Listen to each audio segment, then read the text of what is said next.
Венесуэлада төңкеріс. Халық президентті тақтан тайдырмақшы. Шеруге шыққандар ішінде 16 адам опат болды. Ел астанасы Каракас пен басқа да қалаларда мемлекет басшысы Николас Мадуроның саясатына қарсы мыңдаған тұрғын көшелерге шықты. Жаппай толқу Валенсия, Баркисимето, Маракай, Сан-Кристобаль қалаларында өтіп жатыр. Сарапшылар жаппай көтеріліске ақш-тың қатысы бар дегенді айтады.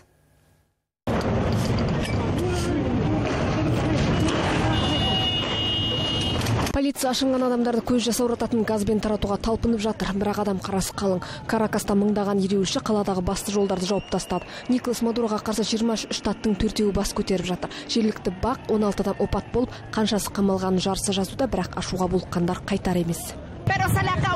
Мадуро, сенің уақытың өтті. Сен және сенің үкіметтің Венесуэланы тақырға отырғызды. Диктаторлықты тоқтататын кез жетті. Аштық пен кезек, жоқшылықты тоқтататын кез келді. Адамдардың дәрі сатып алуға жағдайы жоқ. Ал бұл уақытта парламент спикері Хуан Гуайдо өзін уақытша президент деп жариялады. Тіпті ант қабылдап үлгерді.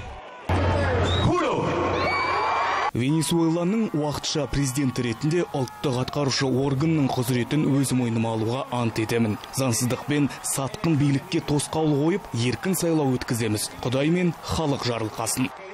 Гуайданың ант қабылдауы сол-ақ бірнеше ел оппозиция өкілін өтпелі президент ретінде мойындады. Бірінші болып Америка басшысы Дональд Трамп қолдау білдірді. Мемлекеттік хатшы Майк Помпео Мадуроны орнын босатып, билікті Гуайдаға беруге шақырды.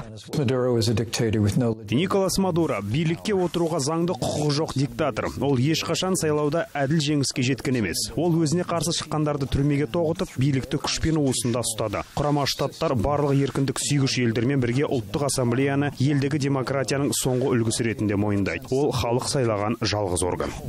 Осыдан соң Николас Мадуро ақш-пен қарым-қатынасты түбегейлі үзуге үндеді. Ол бұған дейін бірде-бір америкалық жоғары шенді оппозицияны үкіметке бұлайша айдап салмаған еді деді.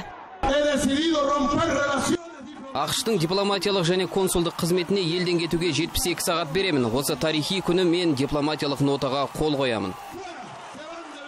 Президенттікке жаңа үміткерді Аргентина, Бразилия, Канада, Колумбия, Парагвай, Перу, Чилиде қолдап отыр. Ал Мексика, Боливия және Ресей әлі Мадуроны президент санайды. 15 қаңтарда Венесуэла парламенті Мадуроны басқыншы деп таныған. Ол жуырда миллиондаған тұрғынның қарсылығына қарамастан президент болып қайта сайланды. Халық елдегі тауар дефициті мен гиперинфляцияға Мадуроны кінәлайды.